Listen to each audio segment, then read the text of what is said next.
So mga kapatid, nandito na ulit tayo sa ating Morning Revival Preview at ang schedule natin ngayon ay Week 44, Day 2. Mag-umpisa na ako magbasa ng mga Bible verses natin.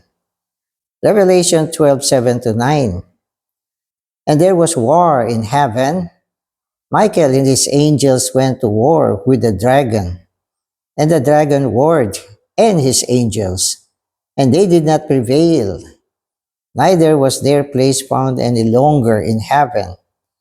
And the great dragon was cast down, the ancient serpent, he who is called the devil and Satan, he who deceives the whole inhabited earth. He was cast to the earth. Amen. So itong mga pinapakita sa atin na ito ay mga eksena. Mga eksena na kung tutusin, hindi mo makikita dahil nasa lupa ka. Hindi natin ito makikita. Pero salamat sa Panginoon, ito ay naisulat sa Biblia, sa aklat ng Apokalipsis. At gusto ng Panginoon na makita natin ang mga eksena na hindi makikita ng physical na mata natin.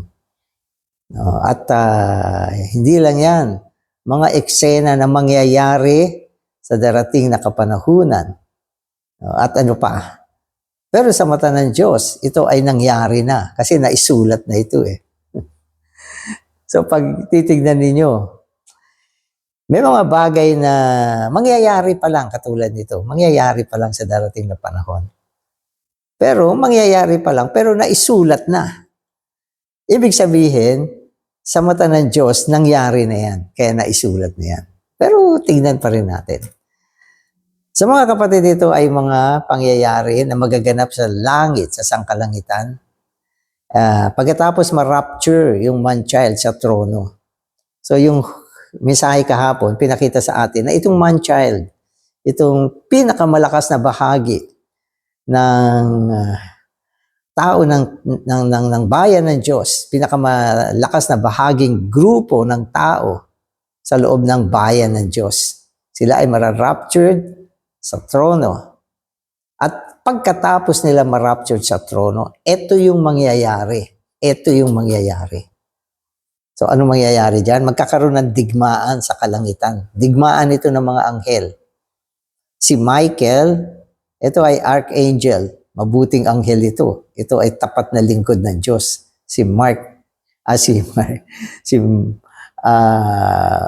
Miguel.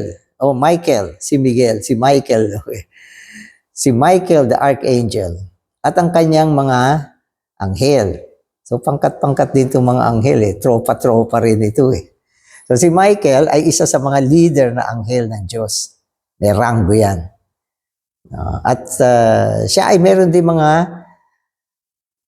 anghel. Hindi mo kayang bilangin yan. Mga tapat na anghel na sumusunod sa kanya. Bilang isang pinunong anghel. Isang leader na anghel. At si Satanas naman, na siyang dragon. At ang kanya mga anghel ay nagkaroon ng labanan. Sila ay nagkaroon ng labanan sa sangkalangitan. Wow! So hindi natin makita ano bang klaseng gera yan, Brother Danny. Paano ba naglaban yung mga anghel na yan? Well, ang Biblia kasi hindi naman madetalye eh. Kung hindi napaka-direct ng kanyang mga salita. Sabi niya, war ito. Gera to. So, labanan siya. At dito sa labanan na ito, si Satanas at ang kanyang mga anghel ay nagapi. Hindi sila manalo.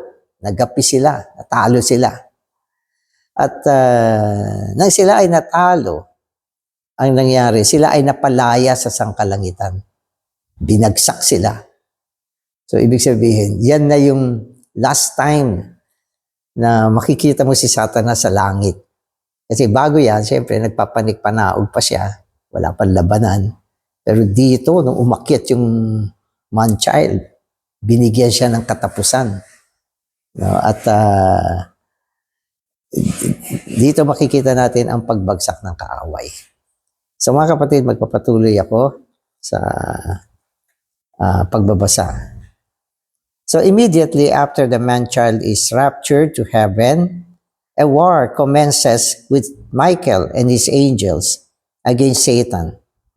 This indicates that the man-child, the stronger part of God's people, is always engaged in fighting God's enemy, Satan. The overcomers have been fighting Satan continually, even unto death, and have defeated him on earth. But heaven is still waiting for them to arrive there so that a war may be waged to cast Satan out of heaven. Amen. So itong man-child, actually meron na siyang history ng pakikibaka sa kalaban. At yan ay sa lupa. Sabagat sinasabi natin, ang man-child ay ang pinakamalakas na bahagi sa bayan ng Diyos. Ito ay mga believer na tuloy-tuloy na nakikibaka. So ang specialty nitong man-child kasi ay ang makibaka sa kalaban. So nung sila ay buhay pa, andito sila sa lupa, no, sila ay nakikibaka na laban sa kaaway. No, at itong kaaway, naka-experience na siya ng ganyan. Pagkatapos mamatay itong mga man-child, sila ay na-rapture doon sa kalangitan. At na-encounter naman nila si Satanas doon. No, nung sila ay buhay, sa lupa, sila nakikibaka. Hindi sila nakikibaka sa langit sapagkat buhay sila ng mga tao. Ang mga tao ay nasa lupa lang.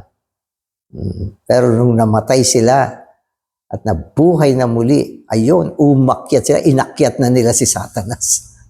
Andiyan ka pala, ha? Dati na tayong naglalaban sa lupa. No? At naniniwala ako, nung panahon na ang mga man-child na ito ay nasa lupa, maraming tagumpay ang kanilang nakamit laban kay Satanas. Tuloy-tuloy na nagtatagumpay sila. Saan man lugar na nandyan yung mga man-child, walang lugar si Satanas. So mga kapatid, ganito ang pakikipaglaban kay Satanas. Hindi mo siya lalabanan para burahin. Pero lalabanan mo siya para mapalayas mo siya kung saan ka nandun. So, ganyan ang labanan ngayon eh. Alam mo, may mga tao dyan. Saya ng usapan nila. Si Satanas, tuwang-tuwa siya sa usapan. Bigla kang dumating dyan, man-child. At dahil sa'yo, si Satanas, boom, nawala. At yung mga nagkwekwentuhan, napahinto. So, ganun ang labanan ngayon. Kung saan ka nandoon, tumatakbo yung kaaway, yung dragon, palayo. Hindi tayo hinahabol. Kundi siya ay umiiwas, tumatakbo, lumalayas kung saan tayo nandoon. Kung ikaw ay overcomer, kung ikaw ay malakas na bahagi ng bayan ng Diyos, kung ikaw ay man-child. So, ganyan na nangyari. Tuloy-tuloy na nakikibaka ang man-child nung sila ay nasa lupa. At nung sila ay namatay na, sila ay muling binuhay ng Panginoon. At inakyat sila sa sangkalangitan. At doon, finally, binagsak na nila ang kaaway. At kailanman hindi na siya babalik dyan. Yan na yung pinakahuling panahon na makikita si Satanas sa sangkalangitan. So last, ano mo na to? Pwede sabihin ng mga man-child. Okay, ano na to? Last day mo na to. Amen. Amen. So today's reading. The Lord has shown us the most effective way to defeat the enemy. What we need to do is to take the covenant, the word of God, and preach to Satan regarding what the Lord has accomplished for us. When our temper is aroused, we should forget it and preach to Satan. Go to the source of the problems, Satan, and preach to him, saying, Satan, you have been crucified on the cross. The more you preach to Satan, the more you will be released. Amen. Ito, meron ditong pinakita. Sabi niya, paano ba natin binabangga ang kaaway. Paano ba natin siya kinakalaban? Sabi niya, ang pinaka-epektibong paraan ng pakikibaka sa kaaway ay kunin mo ang covenant na na-accomplish ng Panginoon. At ito ay tumutukoy sa word. Sa accomplished word, accomplished fact. Yan ay tinatawag sa Revelation na word of testimony. Patotoo, salita ng patotoo. Ang salita ng patotoo, mga kapatid, ay ang salita. Ang salita na nagpapatunay at naging katibayan ng kung ano ang ginawa ng Panginoon para sa atin at kung ano ang ginawa ng Panginoon sa kanyang kaaway na si Satanas. Word yan, matibay yan. Naku. Yan ay na-accomplish ng Panginoon at pag ito ay dineclared mo, yung word na yan, boom, si Satanas, wala na. Baksak kagad siya. Bagsak siya. Huwag ka makipagtalo sa kaaway. Huwag ka makiusap. Huwag ka matakot. I-declare mo yung word. Kaya nga sa Revelation, merong verse na nagsasabi, dinaig nila ang kaaway, ang accuser, na si Satanas sa pamamagitan ng salita ng kanilang patotoo. So yan yung sinasabi sa atin. So binigyan pa tayo ng halimbawa dito. Halimbawa yung temper natin. Alam niyo ba pag nagagalit tayo, hindi naman problema yung kaaway natin eh. Minsan hindi naman yan ang kaaway talaga natin. Sa likuran ng ating pagkagalit, ang problema ay si Satanas. Bakit ka nagagalit? Kasi gumagawa ang kaaway. So, yun yung dahilan. Bakit tayo nagagalit, nayayamot, naiinis? Ang dahilan niyan, aktibo si Satanas sa paggawa. Gumagawa siya sa kaisipan mo. Gumagawa siya sa damdamin mo. Gumagawa siya sa kapaligiran natin. Pinapakulo niya yung ating dugo para magalit. Ngayon, ang pinakamainam, mga kapatid, huwag kang mag-focus sa galit mo. Huwag kang mag-focus sa kaaway at bigyan mo siya ng mensahe, bigyan mo siya ng sermon. Kaya sabi rito, ikaw na Satanas, ikaw ay winasak na sa krus ng Panginoon. Tama naman. Sapagkat nung napako ang Panginoon sa krus, tinurog na niya yung ulo ni Satanas. Accomplished fact yan. At pag yan ay dineclare mo, marirelease ka doon sa galit mo. Mawawala na siya. Nasaan na si galit? Nawala siya. Ayun na.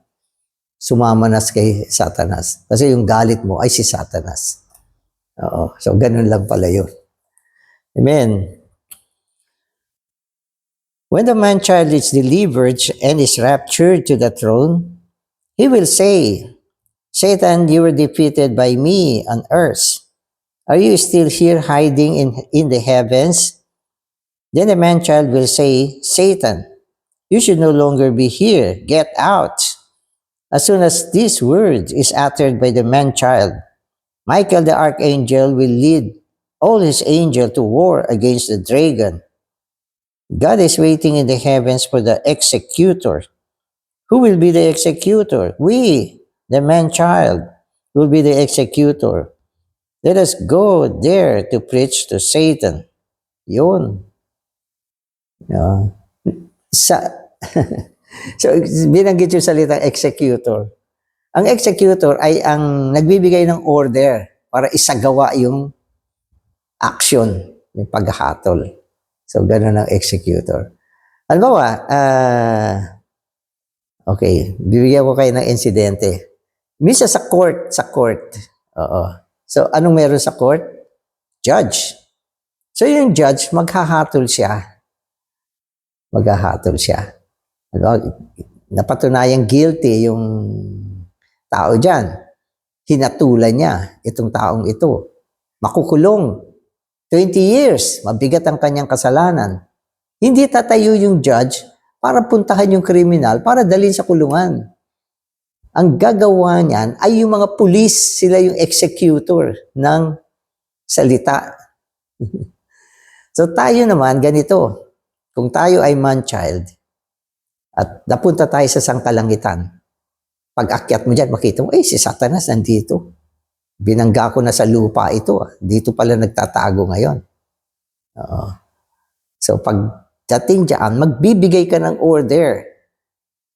No, sasabihin mo, get out! Hindi ka dapat nasa kalangitan. Get out! Pag sinabi mo yan, no, bali ikaw ang pinuno, no, ng mga executioner. Ikaw ang pinuno. Gagalaw na si Michael. Yung kanyang hukbo, gagalaw na rin at ibabagsak si Satanas. Pero kung wala ka ron, walang magbibigay ng order, hindi sila gumagalaw. Nag-iintay sila. Maging ang Diyos, nag-iintay. Napakatagal ng man-child, hindi pa dumating para magbigay ng order. So, ganun yung Excel. So, napaka-systematic, mga kapatid, ng mga sinasabi sa atin. Alam nyo kasi ang Diyos natin, kaya naman niya tiklupin si Satanas. Kaya niya yung isang tabi. No? Malakas siya at walang problema. Pero sa Diyos, tandaan natin, ang Diyos natin ay isang Diyos na may prinsipyo. Yan ang kanyang prinsipyo. Hindi niya direktang gagawin ang pag-e-execute kay Satanas. Gagawin niya yan sa pamamagitan ng mga tao na nilikha niya. Sapagkat nilikha din niya si Satanas eh. Ang Diyos natin ay isang manlilikha, sobra. Matindi kung siya pa ang gagawa niyan. No? Kailangan gumawa niyan. Ay isa rin nilikha na katulad ni Satanas, mga nilikha na pumanig sa Diyos. Mga nilikha na pinili ang Diyos, minahal ang Diyos, nakibaka para sa Diyos. Yan ang sistema ng Diyos. At yan ang kanyang kapamahalaan. No? At kung hindi mabubuo ang man-child, hindi yan maiaakyat sa sangkalangitan. Madidelay ang pakikipagtuos ng Diyos kay Satanas. Madidelay yan. Magagawa din yan. Kaya lang, maaantala siya. Kaya ano ba nag-aantala? Ang man-child. So mga kapatid, man-child ka ba? Ikaw na lang ang inaantay dyan. Amen. Before we can do this, however, we must first defeat him on earth. After defeating Satan on earth, we will fight upward to heaven, and eventually we will fight downward to earth. Now, as we confront Satan, we must give him many messages. Later, we will go to the heavens, meet him there, and preach to him again. And after he has been cast down to earth to damage it, we will descend and say to him, Satan, you are still here. Let me give you another sermon. Now is the time for you to go to the abyss. So yung fighting natin, nag-umpisa sa lupa, kung ikaw ay man-child. Nag-umpisa sa lupa. Panay ang tagumpay mo. Palagi mo siyang pinapalaya sa lupa. At pagkatapos na ang man-child ay namatay, nabuhay na muli, na iakyat sa sangkalangitan, mamimit mo uli dyan si Satanas. Lalabanan mo uli at papalayasin mo siya mula sa langit. Okay. Subalit ang pagkikipaglaban natin, magpapatuloy pa rin hanggang sa lupa. Ano naman ang next kay Satanas? Uutusan mo naman siya na pumunta sa abyss. Yan ay isang destination ni Satanas bago itatag ang 1,000 taong kaharian. So siya ay ibibilanggo sa pamamagitan natin sa abyss. Kukulong siya dyan. 1,000 years na nakakulong siya dyan. No, habang umiiral ang 1,000 taong kaharian sa millennial, ano ba ang eksena dyan? Ang mga mandaraig naghahari kasama ni Kristo. Si Satanas nakakulong sa abyss sa loob ng 1,000 taon. Ang mga defeated na believers na sa outer darkness, dinidisiplina, pine-perfect sa loob ng 1,000 taon. At pagkatapos ng 1,000 taon, meron pa. Pakinggan nyo. Then after the millennium, there will be the fourth sermon given to Satan. At that time, Satan will instigate mankind to rebel against God. But we will say, Satan, listen to me. Listen to us. This is our last sermon. Now you must go to your destination, the lake of fire.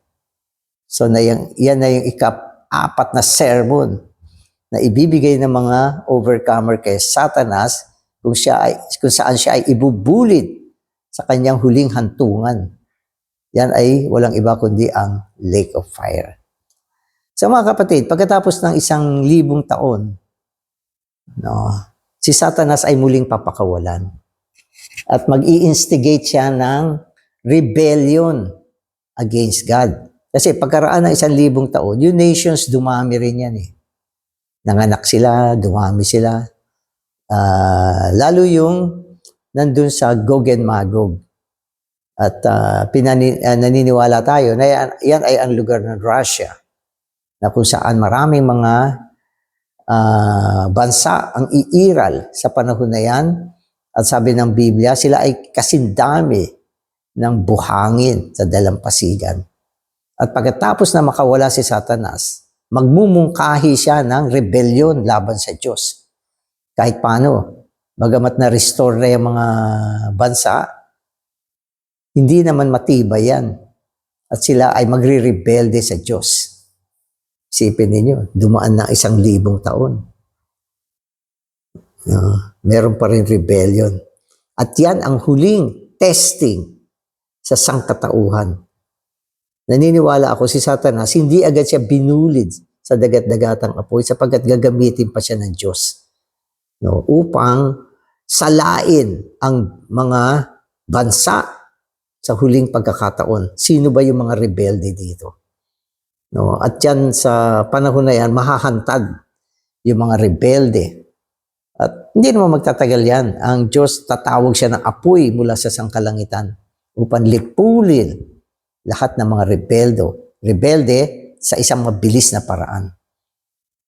At si Satanas naman, uutusan ng mga mandaraig ng man-child na pumunta na sa kanyang huling hantungan. At yan ay ang dagat-dagatang apoy. So yan ay pinakalas na iiral siya. Ang kanyang hantungan ay ang walang hanggang apoy, asupre. At yan ay ang dagat-dagatang apoy. Tapos na siya pagkatapos niyan. So yan yung history ni Satanas. Di ba? 4 na yugto ng sermon mula sa mga mandaraig. Mula sa lupa, sa langit, at bababa uli sa lupa. Dadalhin sa abyss 1,000 taon. Papakawalan at bibigyan uli ng pang-4 na sermon. At yan ay ang paghahagi sa kanya sa dagat-dagatang apoy. Tapos na siya. Mga kapatid, habang nakikinig kayo, nadidinig din niya to. Amen. Amen.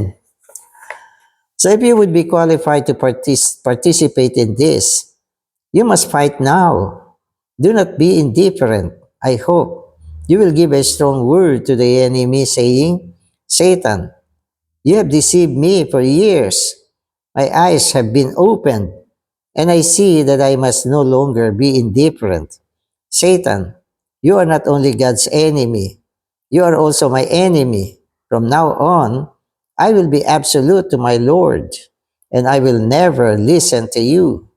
If you preach to Satan like this, you will become another person and will probably soon be included in the stronger part of the woman.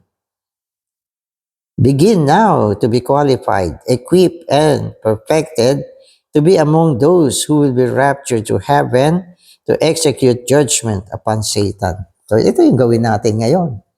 Tuloy-tuloy ang sermon. So mga kapatid, may mga panahon na talagang inaatake tayo ng kaaway. Sermonan mo na lang. Banggitin mo ang salita ng patotoo. Banggitin mo yan. Di ba? Sabihin mo sa kanya, i-declare mo. Nandiyan ka pala. Hindi mo ba alam? Isang araw, aakyat ako sa sangkalangitan, ibabagsak kita sa lupa. At susunod uli ako dyan. Dadaling kita sa abyss. 1,000 taong kang makukulong dyan. At paglabas mo dyan, uutusan ka namin na pumunta na sa iyong huling hantungan. Naku! Sa lake of fire. O baka gusto mo sabihin sa kanya ng diretso, ngayon pa lang pumunta ka na sa lake of fire. Ikaw ay para dyan. Hindi ka para dito. Di ba? Kailangan strong, bold, fighter. Hindi na yung mga galit-galit, kung ano-ano pa yan. So ito ang pinakikita sa atin. Kapag ganyan tayo ngayon, sigurado, ikaw ay mapapasama sa man-child. Pero kung hindi ka naman mamatay, at least, naghahabol ka sa Panginoon, maging first fruit ka. Ano yan? Overcomer. Whether man-child or first fruit, ano yan? Mandaraig. Mandaraig. Amen. Kaya yung title ng preview natin kahapon ay Mandaraig. Amen. Amen. The rapture is not for our happiness. It is for God's purpose. Our God is waiting for the overcomers, the man-child, to go to heaven to execute His judgment upon the enemy. Amen. So, ibig sabihin, ang Diyos natin, hinatulan na niya si Satanas eh.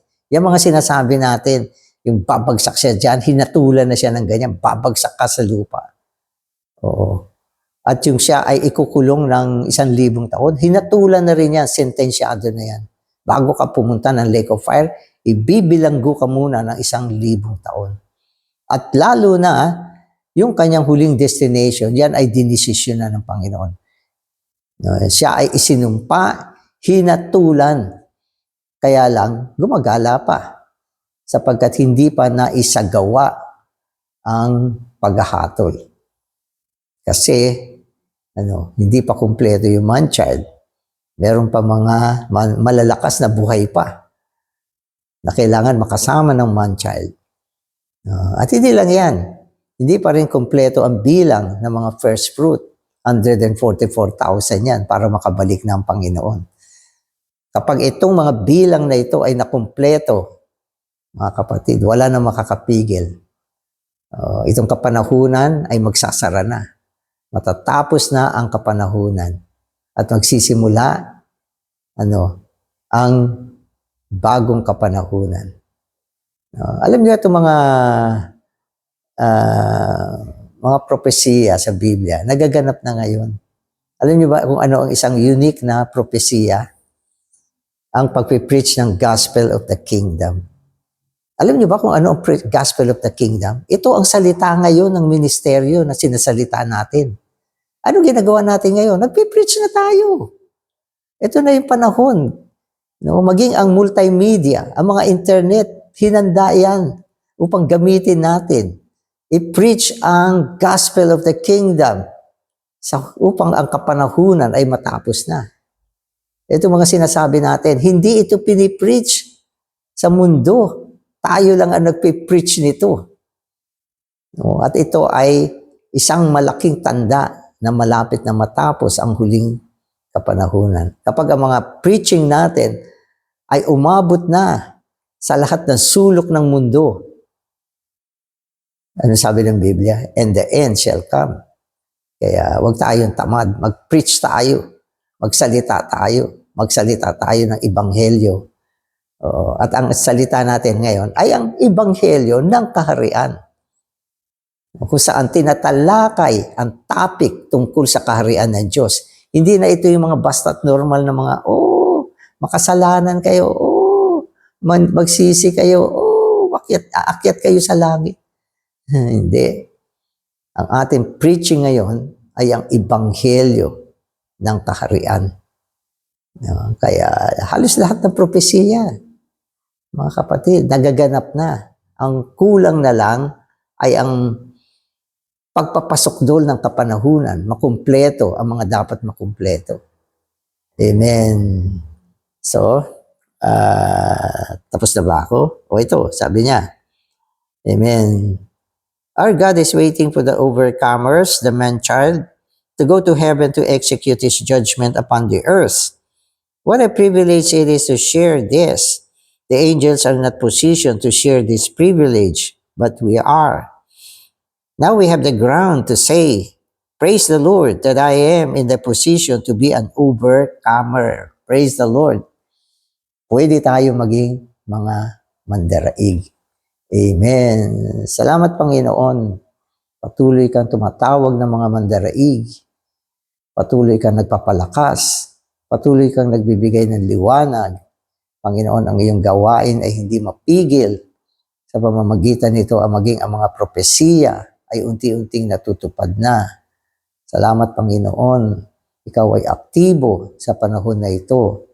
Sana patuloy mong paramihin at kompletohin, Panginoon, ang bilang ng mga mandaraig upang ikaw ay makabalik na rin. Salamat Panginoon.